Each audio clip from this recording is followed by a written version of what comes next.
¿De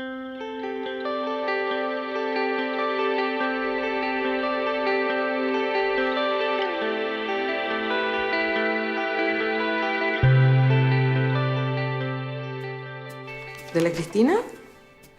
Es la persona más linda y preciosa que alguien podría conocer. Es mi mejor amiga. Sal de mi casa. Loca culiá. Estoy aquí con Gonzalo Massa, que ha tenido la gentileza de compartir este espacio de conversación. Él está en Londres desde hace, Gonzalo, un par de años. ¿Cuántos años llevas en Londres? 3 años y medio. 3 años y medio, ¿no? Y bueno, y Gonzalo, para quienes no lo ubican mucho, él es periodista, ha sido crítico de cine, o lo es, o lo sigue siendo. Ahí tú me No, corregirás. ya no. Ya no, Ya la dejé. me imagino que hay conflictos de interés ahí. Y su actual perfil lo sitúa más bien como un cineasta, un director de cine. Tiene una película, por lo menos a su haber, que se llama Ella es Cristina. Y tiene, como guionista además, tiene un montón de películas, entre ellas un Oscar con La Mujer Fantástica. Así que, bueno, nada, es un honor poder conversar contigo, Gonzalo. Estas son conversaciones que tienen que ver con los artistas en pandemia, los artistas en cuarentena, ¿ya? Estamos tratando de revisar un poquito cómo estamos capeando la ola, la gente que trabajamos en cultura. Y, y por eso yo te quería invitar, porque aparte de dar una dimensión respecto de un área del cine que tiene que ver con los guionistas en particular, y también con los directores, además lo estás viviendo desde Inglaterra, que nos puede dar otra dimensión más de cómo esto está pasando. Así que muchas gracias, bienvenido. Gracias por invitarme. Entretenido. Oye, bueno, la primera pregunta es justamente esa. Eh, ¿Cómo estáis enfrentando tú, en tu calidad de guionista, en tu calidad de cineasta, esta temporada tan magnífica que nos ofrece la humanidad, ¿no? Este capítulo de esta serie fantástica que se llama Coronavirus? Bueno, cuando uno se dedica como a escribir guiones, en general uno vive en pandemia, digamos. O sea, uno vive encerrado en general, digamos. Y ahora lo que lo hace más difícil es que todo el resto está cerrando. Entonces ya estamos compartiendo los espacios con el resto de la familia y todo. Pero en general es uno el que está siempre encerrado tratando de hacer las cosas que hay que hacer, digamos. Entonces, yo creo que los escritores en general no es muy distinto como estilo de vida, digamos. Uno tiende a estar como, me gustaría más salir, por supuesto, eh, pero, pero en general uno no, en términos de cambio del estilo de vida no es tan radical. Y, y en términos como de lo que estaba pasando como con los guionistas, por lo menos en el mundo, me ha tocado, yo estoy trabajando en varios proyectos en distintas partes, ha sido una especie de momento de proyectos que estaban a punto de, por ejemplo, que se iban a una película que yo ahí estaba haciendo que se iba a filmar y ya se paró la producción, entonces me piden más cambios del guión. Es como que ha sido un momento de volver a revisar proyectos que estaban más o menos cerrados y volver a darle una pasada más, una nueva revisión, hacerle cambios antes de volver a filmar, o de tomar otros proyectos que se esperaba que se pueden hacer en este momento, digamos. Entonces, en el mundo se ha formado, como no se puede firmar nada, la gente está escribiendo. Ya, desde ese punto de vista hay una pregunta que está rondando mucho. Y es, bueno, son dos en realidad. Una, ¿qué posibilidades hay de retomar las prácticas habituales dentro de la futura o casi actual nueva normalidad? ¿No es cierto? Las prácticas de ir al cine, por ejemplo, ¿no? Que son las prácticas de los públicos, de las audiencias. Eso por una parte. El cine como una experiencia que se vive de manera colectiva, ¿ya? Que se vive en grupo. Eso por un lado, y por otro lado, ¿qué tipo de cosas se pueden filmar hoy en día o cuáles van a ser las historias de aquí a un rato, digamos, que sean filmables y por lo tanto que eso se traspasa a lo mejor a los guiones? eh, que cumplan con las normas de la nueva normalidad, o sea, proteger a los actores, proteger a los técnicos. ¿Eso va a contaminar los guiones, por ejemplo? Bueno, eso dicen, pero yo creo que van a pasar dos cosas. Una es que con respecto a las filmaciones, como que no se puede, o sea, hay, hay cierto, por el momento, lo que hay que filmar ahora ya, digamos, cuando los países todavía están en cuarentena, sí, en los próximos 2 o 3 meses probablemente se van a poder filmar solo cosas como al aire libre, o como equipos pequeños, o solo con lugares controlados, digamos. Hay un montón de series que se están haciendo, acá se hizo una serie en cuarentena, en la televisión británica, y directores se filmaron en sus propias casas, cosas que sí, ellos me escribieron.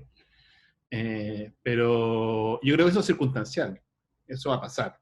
O sea, y se habla mucho, como, depende del nivel de angustiado que esté quien analiza el tema, digamos. Hay gente que piensa que todo dura mucho tiempo. Todo indica que no. Todo indica que no va a durar tanto tiempo. O sea, todo indica que por lo menos la experiencia... Yo estoy, por ejemplo, mi película ahora está en un festival en Corea, a la cual yo me he invitado y yo no pude ir, en esta semana misma. Y no pude ir porque pasó esto, digamos. Y Corea, por ejemplo, que ya viene de salida, ellos todavía el festival lo mantuvieron online, pero en septiembre ya tienen todo organizado para hacer el festival, con lo mejor del festival lo van a dar en salas de cine. O sea, ellos ya saben que las salas de cine van a estar funcionando en septiembre. Y es algo que lo tienen como decidido. Entonces, ahora, es un país que lo manejó súper bien y todo, pero dentro de todo, Corea tiene súper pocos contagiados, por lo tanto, tiene que tener un montón todavía de reglas para que no tenga una segunda ola. Sin embargo, todo indica que esas segundas olas no van a ser tan fuertes como la primera ola. Entonces, como que, por eso digo, depende mucho, más o menos como la sensación que yo tengo es que a pesar de que hay mucho estrés en el ambiente en este momento, todo indica que no va a pasar al revés, digamos, que por salvar ahora por el momento vamos a estar escribiendo cosas para que tengan que ver con las circunstancias, pero una vez que esto se relaje, digamos, yo creo que nos va a pasar exactamente al contrario, no vamos a querer saber más de historias de encierro, no vamos a querer saber más de cosas que tengan que ver con el coronavirus, un poco como lo que pasó con eventos traumáticos como las Torres Gemelas, digamos, es como, sí, fueron súper fuertes, pero nadie quería ver algo con las Torres Gemelas durante mucho tiempo porque fue demasiado traumático. Yo creo que también va a pasar un poco acá lo mismo, no creo que haya un surgimiento muy grande de películas sobre el coronavirus, ni mucho menos a la salida de esto, más bien al revés, va a haber con suerte un escapismo mayor del que había antes de que esto partiera. Claro, a menos que se produzca un efecto como lo que se produjo con la Segunda Guerra Mundial, que hasta el día de hoy siguen apareciendo algunas películas sobre la Segunda Guerra Mundial, pero que diría, 5 años posteriores o incluso durante la propia Segunda Guerra Mundial, las películas giraban mucho en torno a eso con variantes de género. Metafóricamente. Claro, Yo creo metafóricamente, sí. pero con variantes incluso de género, es decir, había películas cómicas y películas con Fred Astaire bailando vestido de marinero. ¿Te fijáis? Pero es que hay una épica. Acá no había ninguna épica. Acá lo que hay es básicamente una especie de gran torpeza mundial. Entonces nadie ha reaccionado épicamente. No sé, probablemente el Nueva Zelanda. No sé. Con Jacinda. O por lo menos o por lo menos las historias más pequeñas, digamos, y más personales de los equipos de salud que se han transformado un poco como en los héroes mundiales, digamos, de este minuto y de la pandemia, y en donde, al menos yo visualizo, es bien probable que aparezcan como los protagonistas de muchas historias o de varias historias de producciones que se vienen, digamos, ¿no? Sí, absolutamente, pero eso va a ser puntual, esa sensación que yo tengo, por lo menos, como no siento que vamos a ver un no sé, como el noir, como las películas de cine negro de los 40 que hubo cientos, ¿no? No creo que haya un subgénero dedicado a... No, creo que va a haber películas, va a haber algunas cosas, pero después pero es un momento pesado que no recordamos con mucho cariño, digamos. Ha muerto gente, había mucha torpeza, no siento que haya, o sea, creo que las políticas públicas tienen que cambiar, pero eso es otra historia. Pero creo que a nivel de las ficciones, que es lo que nos compete, va a haber probablemente algo más con documentales, pero no siento que vaya a dominar precisamente particularmente puedo estar equivocado, como todo, pero no lo huelo, digamos. No ha habido un vuelo contrario, vuelo como ánimo me ha tocado tener un montón de reuniones en esta fecha. Y todas las personas con las que hablo es como están todos pensando en cómo salir de acá también mentalmente, ¿no? Claro, claro, como en vías de escape eficaces también, ¿no? Bueno, Claro, es, para los cineastas y para los públicos va a ser importante ese momento también. Te quería preguntar por la industria. ¿Cómo ves tú esta industria que está golpeada en este minuto en muchos lados, digamos, ¿no? Hay mucho estreno que no se pudo producir, por ejemplo. Hay mucha película que quedó esperando su estreno mundial, nacional, en fin. Eh, y por lo tanto, a lo mejor eso retrasa también, junto con las medidas que todavía falta por generar, digamos, y por sí. acordar en toda la industria las medidas de protección a los equipos cuando salgan a rodar. Pero ya hay una cantidad de material acumulado importante que no se estrenó, por ejemplo, y bueno, y faltan todavía las nuevas historias. ¿Cómo ves tú el futuro cercano de la industria? Entendemos que si las cosas se normalizan, de aquí a, no sé, 10 años, está todo bien, pero de aquí a los dos Sí, próximos años quizás. yo veo veo tres cosas que son como relevantes. Una es que, primero, no solo, bueno, en la industria audiovisual del mundo, Estados Unidos es súper importante. Y Estados Unidos no solo está con una crisis con el coronavirus, sino además tiene una crisis política mayor. Digamos, ¿no? Van a tener elecciones en noviembre, están en una crisis en este momento, unos riots sociales bastante parecidos a los que tuvo Chile.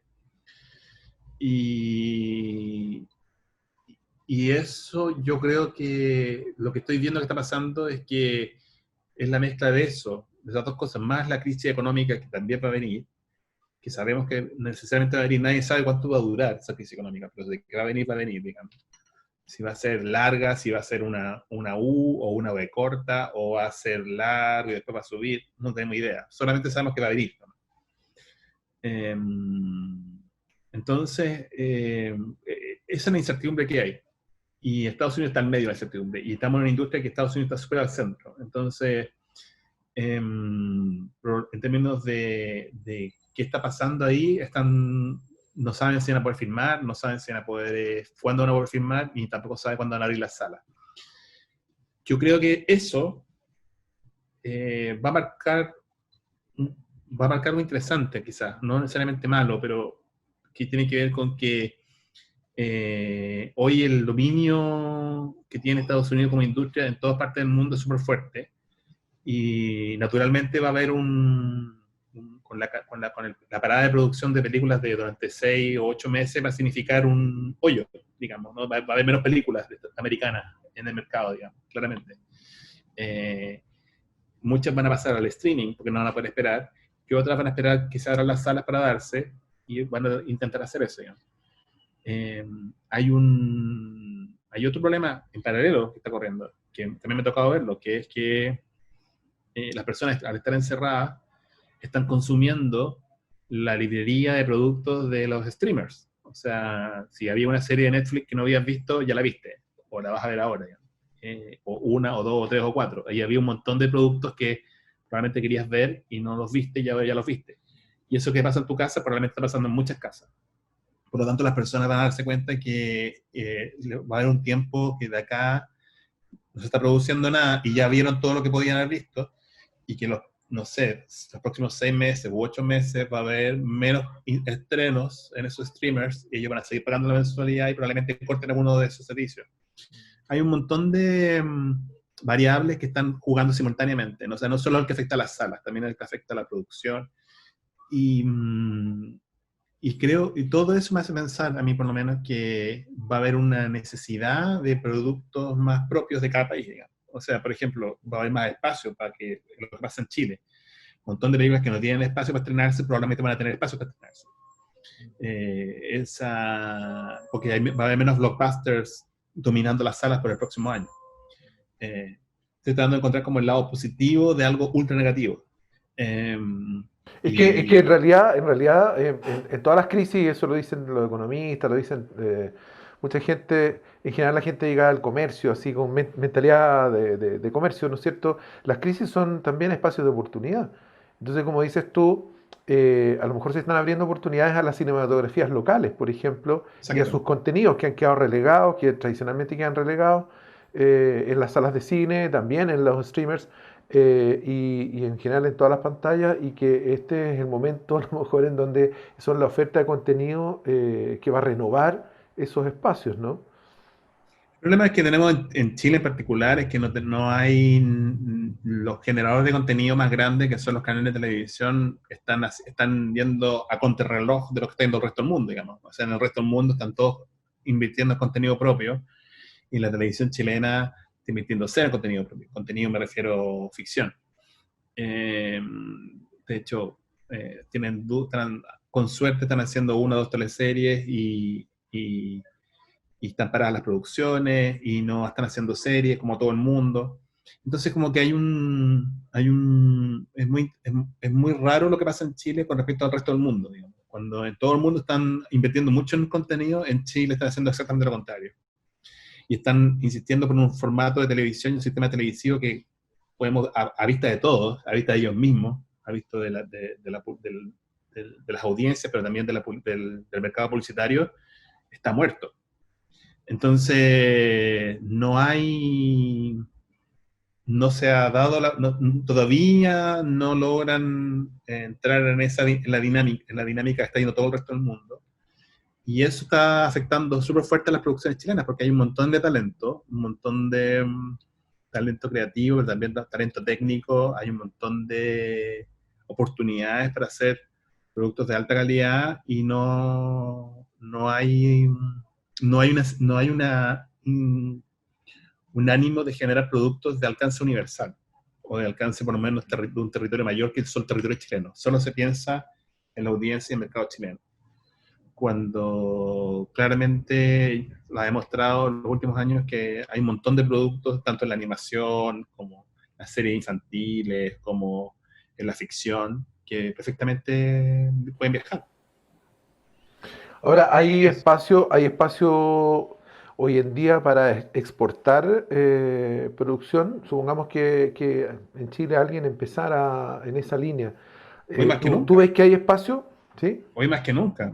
O sea, Chile está en un lugar súper privilegiado porque tiene muchas buenas locaciones, lo que saben, muchas buenas locaciones, mucho talento y costos bajos. Los costos siguen siendo bajos en Chile en comparación con una producción de cualquier tipo, digamos.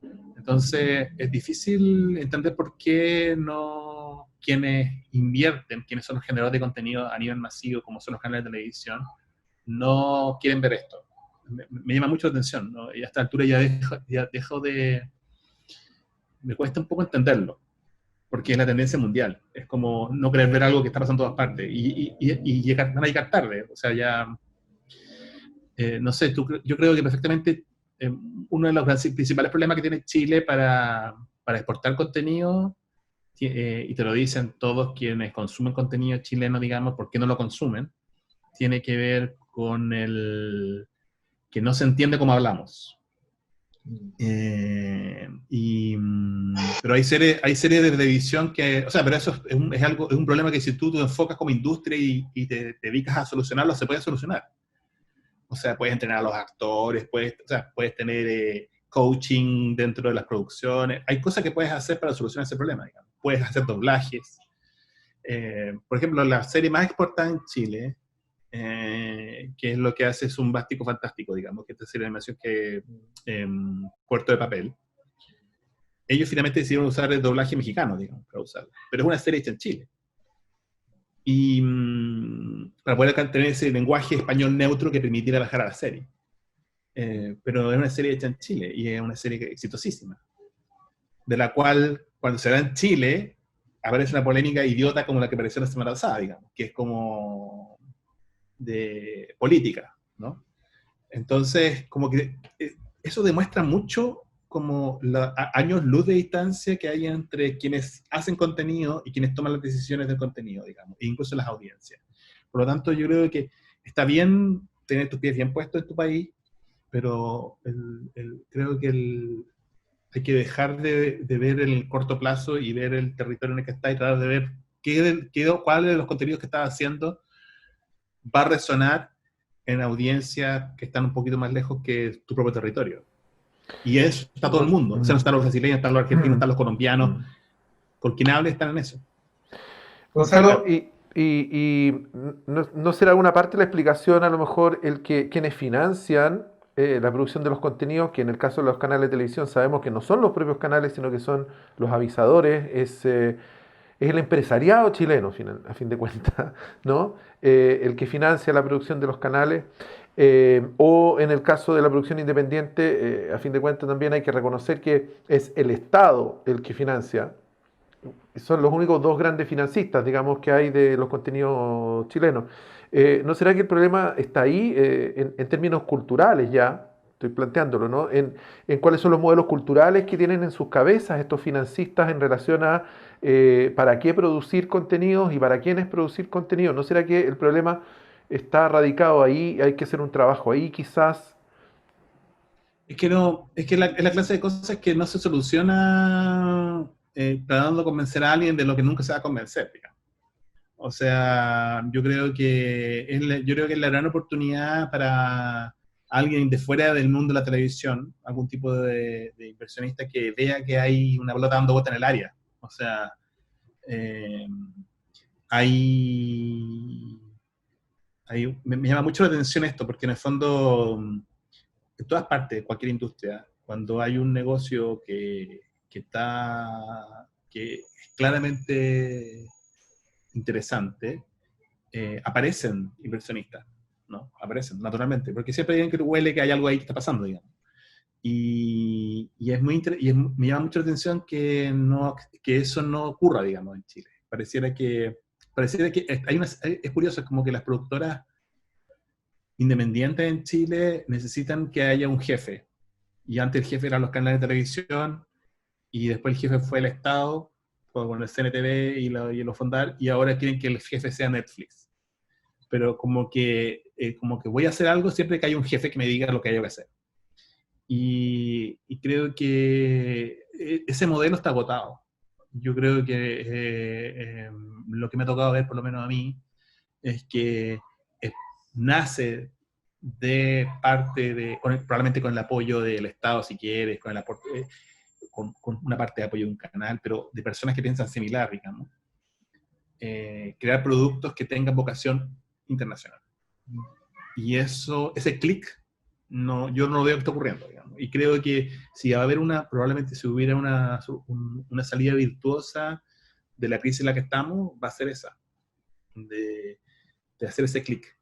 Porque no tiene nada de novedoso lo que estoy diciendo. Lo que estoy diciendo es lo que están haciendo todos los países.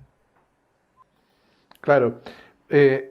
Pero como te decía, a lo mejor hay un problema también que es cultural, que cruza más bien a los que tienen la fuente de financiamiento. Lo que decías tú, la pelota está dando bote, pareciera ser evidente que está dando bote.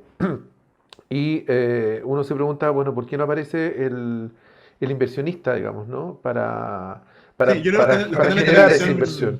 los canales de televisión están manejando un buque que está hundiéndose.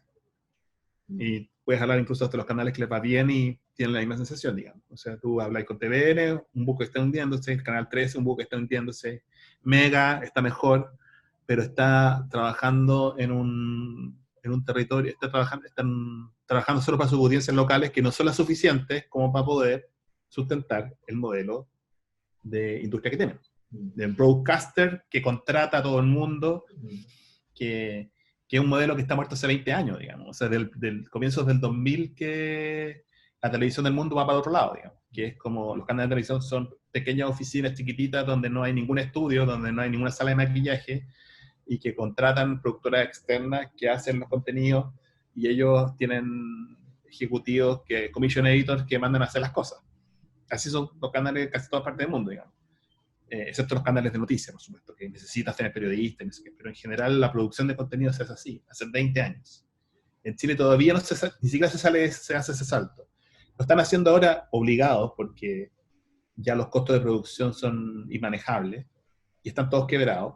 Entonces, lo que están haciendo los canales probablemente yo le digo, oye, preocúpate de buscar el mundo, pero en realidad dicen, sí, estoy tratando de que este buque no se hunda de momento porque estoy en un proceso de sobrevivencia. Y sí, puede que sea así. O sea, no quiero atribuir a que esto se trate solamente de una falta de visión o que no son suficientemente capaces. Claramente hay una crisis. Pero creo que lo que estoy indicando más bien es como no nos olvidemos que de todas las crisis se puede salir, digamos. Y yo creo que el camino para salir está por ahí. A eso te quería preguntar. Tú estás viviendo hace 3 años y medio en una sociedad que tiene además modelos de medios de comunicación con una identidad muy fuerte, ¿no? O sea, Inglaterra y su famosa BBC, ¿no es cierto? No sé, creo que dentro de 10 años van a cumplir 100 años la BBC o algo así, ¿no? Viene como de 1930 o quizá antes. Sí, la Eh, radio. claro, cuando parte como radio y este concepto del broadcast, ¿no? British Broadcast, qué sé yo. Y por lo tanto desarrolló un modelo, hablando ya de televisión y hablando de producción audiovisual, desarrolló modelos muy interesantes y con mucha identidad que han sido además copiados, han sido criticados, ¿no? Han sido modificados, etcétera. Ahora, cómo está funcionando ese modelo también en este minuto, digamos, ¿no? También Es un súper buen BBC ejemplo porque ha ido teniendo que mutar. han tenido que ponerse al día. O sea, a pesar de que es un súper buen ejemplo. BBC no está financiado por el Estado técnicamente. Está financiado por una licencia que tú pagas anualmente por tener un televisor en tu casa, básicamente. Y te llega una cuenta como una cuenta de la luz y tú pagas por la televisión. Pagas un impuesto, por decirlo así. Esa licencia la pagan todos los hogares de Inglaterra, desde siempre. Y si uno lo calcula en pesos chilenos, es como pagar una cuenta serán como 12.000 pesos mensuales, 14.000 pesos mensuales. No es poco, no es chica, por tener una tele. Si alguien dijera, tienes que pagar a partir de mañana 14 lucas por tener TVN, o sea, se explotaría en la cara. Pero sí pasaría, pero esto también es un modelo único, único en el mundo. Creo que no conozco otro país que la gente pague una cuenta mensual por tener la televisión pública que tiene. Pero por lo tanto exigen mucho la televisión. No solo la televisión pública, la radio y todo lo que tienen. Exigen mucho a lo que está en pantalla. Pero también hay otro tema, que el actual gobierno quiere pitearse la ABC. Entonces, muy activamente, porque encuentra que es muy liberal y el gobierno es conservador. Y hay una verdadera guerra en este momento porque en el fondo liberar a las personas de que paguen ese impuesto. Si a las personas no se lo hacen obligatorio pagarlo, se estima que la BBC va a tener el 50% menos de ingresos a partir de un año para otro, lo que va a ser un colapso. Entonces, ese modelo, también ellos ya están empezando a darse cuenta que ese modelo es retrógrado, de que en algún momento van a que empezar a bajar la licencia o no toda la gente la va a pagar, y ya están empezando a ver que el camino de ellos es la internalización, porque en el fondo los contenidos de BBC son universalmente requeridos, digamos, o sea, es una plataforma que vende su contenido en todo el mundo. Y los ingresos internacionales de BBC están siendo cada vez más importantes, no son los más importantes, pero son importantes para sustentar el modelo. Entonces ya es un canal, sí, es un canal británico para los británicos, pero en el fondo cada día más es un canal para el mundo.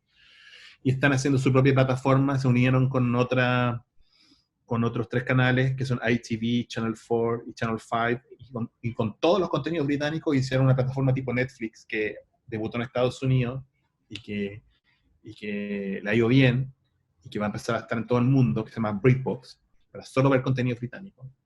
Entonces como que hay un montón de... ellos mismos, incluso estando en un buen nivel, también se dan cuenta que todo es frágil, que todo cambia rápidamente, y que en el fondo la única audiencia que te permite sobrevivir en el tiempo es la audiencia internacional. En ese sentido, las plataformas están siendo efectivamente las tablas de salvación que se ven en el horizonte. Todavía no hay muchas plataformas, diríase, de cobertura mundial. Eh, Están compitiendo Netflix con Amazon, corrígeme, Fox, no sé si Con tiene ya, Disney. con Disney. Eh, y, mm, y claro, en Chile salió, ha emergido una plataforma que ya se había creado hace un par de años, ha emergido un poquito más, se ha visibilizado la famosa Onda Media, ¿ya? Que es una plataforma de streaming de cine chileno que pienso que era tremendamente relevante que existiera. Y en América Latina también hay algunas plataformas. Eh, y ahora te voy a preguntar como cineasta y como guionista, el hecho de que en el horizonte estas plataformas estén cada vez más posicionadas, digamos, como los espacios en donde la gente mayoritariamente va a ir a consumir los contenidos, impone de alguna manera un cambio en la forma de escribir las historias, por ejemplo, de concebir las historias, eh, pensando entonces que estas historias van a ser vistas desde el living o desde el dormitorio de la casa de alguien que se va a bancar, no sé, se va a consumir en un fin de semana 18 horas de corrido de una serie, se la va a ver entera, 15 capítulos, comiendo no sé qué en su cama. No, no me ha tocado tanto, o sea, no, yo he hecho series, digamos, he trabajado en sitcom y he trabajado en series de ficción. He hecho más películas que series, pero ahora he estado trabajando en proyectos de series de televisión y creo que las diferencias no están tanto en los modos de consumo. Es más, creo que eso ha jugado en contra de ciertos contenidos que no son de ficción, sino son los contenidos documentales, ¿no? Hoy una buena idea documental ya no es una película documental, es una serie documental, entonces un tema se tira a 10 capítulos. Y te das cuenta que ahora cualquier cosa son 10 capítulos de serie documental y es agotador, porque son súper alargados. Yo he visto más cambio en el mundo documental que en el mundo de la ficción. En el mundo de la ficción es súper claro cuando... Sí me he dado cuenta que, por ejemplo, si tú tienes un proyecto de una idea original para cine, tu contraparte habitualmente te pregunta, ¿y podemos hacer una serie con eso? Y es cierto que hay ideas que... Y todavía ellos no ven la diferencia, como que te traspasan el problema a ti y te dicen, bueno, pero ¿cómo podemos transformar tu idea de película en una serie? Y hay ideas que son películas y hay ideas que son series. Yo creo que son ideas distintas. Tratar de transformar una idea de película en serie, habitualmente, si no se hace bien y habitualmente se hace mal, termina siendo una mala serie. Creo que son dinámicas narrativas distintas, digamos, por la serialidad, digamos, ¿no? La serialidad requiere un constante ir y venir. Y por lo tanto, los personajes tienen que evolucionar, pero lentamente, para que la serialidad pueda mantenerse lo más posible. En la película no, en la película el arco tiene que ser mucho más claro. Pero eso no es un gran cambio, creo yo, en términos de, no es un gran cambio de producción, sino más bien es saber identificar qué es qué. Más cambio me parece que, por ejemplo, lo que antes podía considerarse súper exitoso en Chile, por ejemplo, una comedia para el cine con muchos códigos locales, que básicamente son las películas más exitosas en América Latina. Son todas, en general, en su mayoría de las veces, son películas de comedia con artistas muy conocidos, pero localmente. Y, no sé, Kramer en Chile, en fin. Los Bañeros en Argentina en los 90, esta película peruana que también fue la más vista, no me acuerdo cómo se llama, pero también era un comediante peruano. Tú revisas toda la como industria latinoamericana del cine y siempre está fundamentada en esos comediantes. Eso yo creo que está más en bajada, porque también, como te decía, la creación de contenidos que sean puramente locales ya importan súper poco. Como que nadie quiere decir, oye, tengo una historia que en Chile la va a romper. Y te dicen, sí, pero ¿qué tal si esa historia que estás inventando no solo es para Chile, o no solo para Argentina, no solo para Brasil, o solo España? Y eso sí, eso es un cambio de contenido profundo, porque tienes que sacarle la rueda a la bicicleta, digamos, y tienes que empezar a tomarte en serio que lo que cuentes se conecte con más audiencias. Claro, es interesante lo que tú mencionabas del documental, también del género este de la comedia y también un poco de la presión que ejercen, y por eso te decía como en un horizonte en donde predominen las plataformas de streaming, como la presión que empiezan a ejercer los productores ejecutivos también sobre, en este caso, los creadores de los contenidos, que son, a fin de cuentas, los guionistas, ¿no es cierto? Y los directores. Em, Finalmente, porque ya llevamos su rato conversando. Dando la lata. No, está súper entretenido.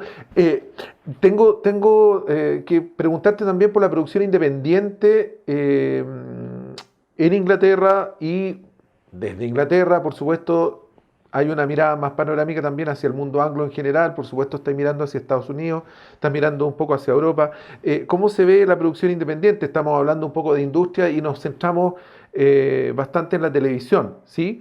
Pero pero hay una producción que no pasa por ahí y que representa de alguna manera el destino de esa producción independiente del primer mundo, voy a usar un término antiguo, representa un poco también la suerte que puede llegar a correr la producción del tercer mundo, que más o menos se asimila, ¿no es cierto?, en cuanto a los circuitos, en cuanto al tipo de festivales y todo eso, y por lo tanto, y ahí vuelvo a la pregunta, ¿cómo ves tú esa producción independiente? ¿Cómo se está dando esa producción independiente en Inglaterra, en Estados Unidos, en Europa?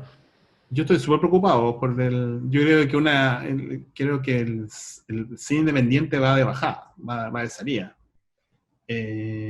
Eso es como algo que me ha tocado constatar. Y digo con eso también el cine, los festivales, digamos. Y como que el golpe coronavirus le va a pegar súper fuerte a los festivales. Ya le pegó fuerte con no hacerse. Y yo creo que va a hacerse cada vez. Es como el teletrabajo, ¿no? Es como el teletrabajo que hizo que a mucha gente quiso darse cuenta que sí, en realidad se puede trabajar de la casa. Y no nos había dado cuenta que se puede hacer. Y a muchos jefes también se dieron cuenta de eso. Y eso va a haber una no vuelta atrás en muchos trabajos. Yo creo que en cine independiente va a ser un poco lo mismo. Oye, ¿sabes qué? Este festival de cine no era tan necesario, no era tan interesante. Se podía hacer online, fíjate.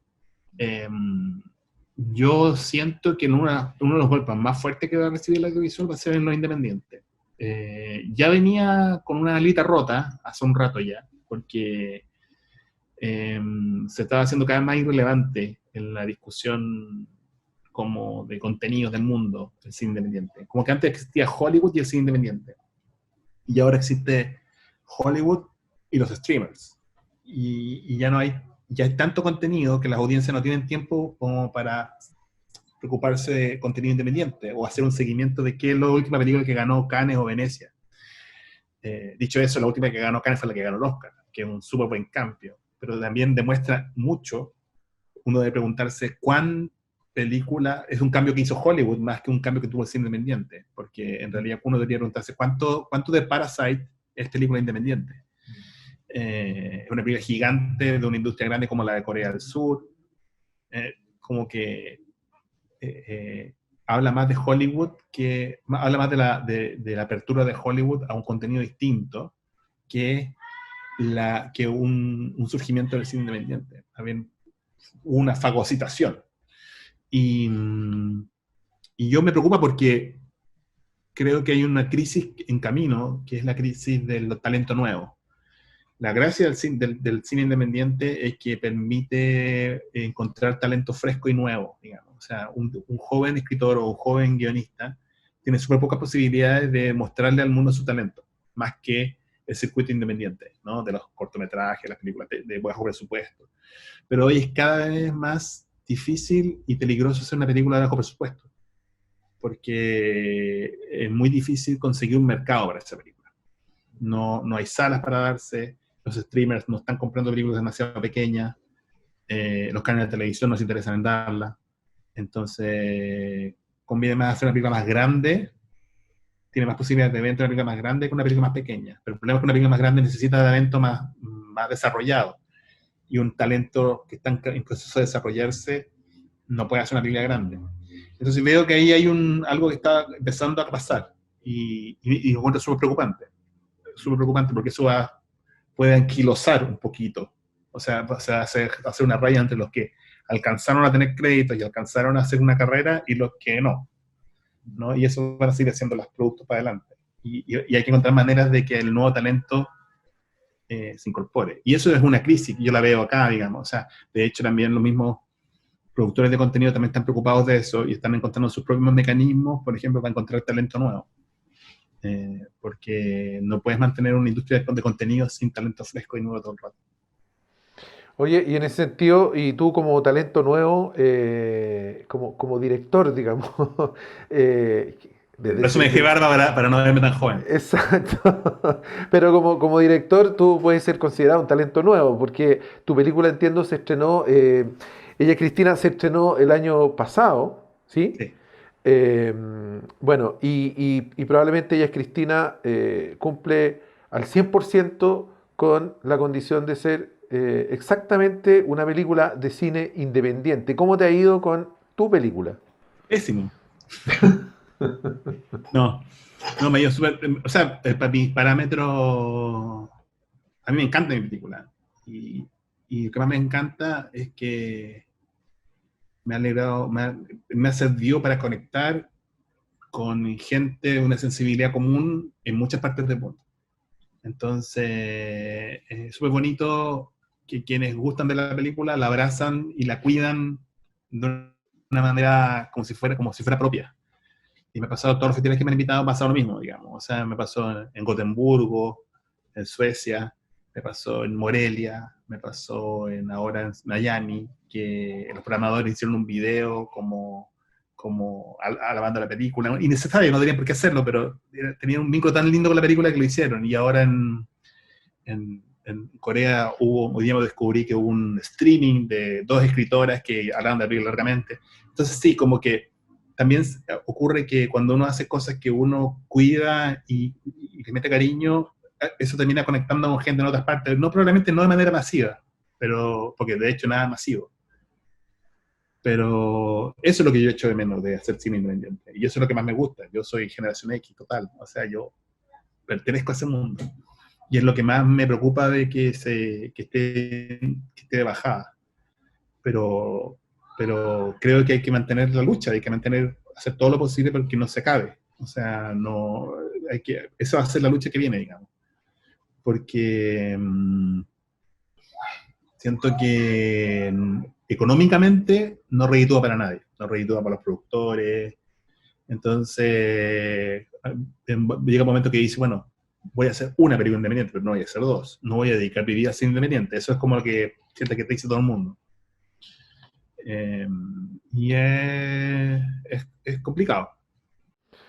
Oye, y es complicado, bueno, no sé, ¿quién tomó en sus espaldas la producción de tu película o el financiamiento de tu película? Porque me imagino que todas estas cosas bonitas que tú has vivido, a lo mejor quienes financiaron tu película no las ven tan bonitas, digamos, ¿no? Porque Exacto. han esperado recuperar algo de lo que invirtieron. ¿Quiénes son los productores de tu película? Yo tengo mucha suerte de haber convencido a un grupo de amigos, digamos, a que se sumara a la película y pusiera plata. Tampoco, o sea, plata que para mí era muchísima plata, y yo creo que para ellos también.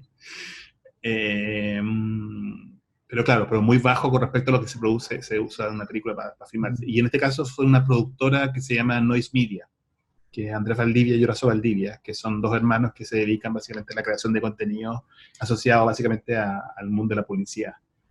Ellos siempre han sido súper como, han invertido un montón, invirtieron en muchos proyectos durante mucho tiempo que eran un poquito quijotescos, ¿no? Ellos son los que hicieron Podcaster, que era una plataforma de podcast que surgió hace 10 años, donde yo tenía el podcast de mi blog. Y se adelantaron 10 años a la moda que es hoy. Hoy está de moda los podcasts, pero hace 10 años ellos hicieron esta plataforma. En fin, como que son súper visionarios y tienen una cantidad de plata que la dedican a proyectos más chicos, digamos, y yo ocupé ahí, digamos. Y lo único que quiero es que recuperen esa inversión, digamos. Y todavía no hemos llegado a eso, pero yo creo que vamos a llegar. Y claro, yo creo que eso más, dos productores también que apoyan más con su trabajo, que son Nicolás Martín y Ale Weiss, que son los que más, de todo lo que estábamos ahí, son los que únicos que saben hacer una película. Entonces, ellos son productores. Y cada vez cuesta más encontrar productores que estén dispuestos a, imagínate, poner la plata para comprarse un departamento para hacer una película. Con lo difícil que es estrenar, con lo difícil que es todo. Oye, ya vamos a tener que despedir ahora sí, pero un mensaje de aliento desde Yo creo, mira, desde el centro del mundo de la producción. yo siento que es necesario que tomemos conciencia de las cosas buenas que tenemos. Yo lo veo todos los días, no es algo que me considero, y somos como niños del cename, ¿no? Es como todo el día nos pegan, todo el día nos abusan, todo el día, pero cuando salimos al mundo real, el mundo real no te pega ni te abusa todo el día, digamos. El mundo real, si te hacía algo bueno, te encuentran bueno, no sé, es como que eso fue lo que pasó a mí. Y yo creo que tenemos que salir de Chile, pero no necesariamente físicamente, no significa que váyanse todos de Chile. No, hay que tratar de hacer alianzas fuera de Chile, porque te das cuenta que todo ese talento que está ahí, que hay trabajado en tanto tiempo, el resto de la gente lo ve y lo valora. Y yo creo que eso es la única, es un buen horizonte que ponerse en la cabeza, porque curiosamente vivimos en un país que está lleno de historias maravillosas, digamos, y como hemos sido un país, ¿cómo se dice? Como un probeta, ¿no? Como de tantos experimentos sociales, ¿no? Desde la reforma agraria, la vía chilena del socialismo, una dictadura que implantó el neoliberalismo a chancho, luego una transición a la democracia que no hubo justicia. Hemos hecho tantos experimentos que socialmente somos testigos de cosas, vivimos por lo menos 2 o 3 años adelantados al resto del mundo. Y ahora, de hecho, lo estamos viendo, digamos, las protestas de Chile son las protestas que pasan en Estados Unidos, calcadas. Somos un país que vivimos en el futuro, vivimos 2 o 3 años en el futuro. Entonces, creo que nuestras historias son las historias, las cosas que nos pasan a nosotros son las cosas que le están pasando a todo el resto del mundo. Y eso nos da una ventaja. A pesar de lo malo, tiene algo súper bueno cuando eres contador de historia. Es una manera de mirar las cosas que realmente recupera o hace recuperar el optimismo. Hay quizá que hacer el trabajo de tender los puentes, ¿no es cierto? O abrir, no sé, las ventanas para que podamos mirar hacia afuera y desde afuera nos puedan mirar. Hay algunas ya abiertas, hay gente que ha hecho que está haciendo esa labor, tú entre ellos, de crear esos puentes y bueno, parece ser que es una de las tareas que nos queda por delante. Gonzalo, te quiero dar las gracias, realmente ha sido súper relevante todo lo que hemos conversado y nada, pues y espero que podamos saber de tus futuros proyectos más adelante. Buenísimo, gracias a ti, Germán. Bueno, un abrazote, gracias, chao. Chao.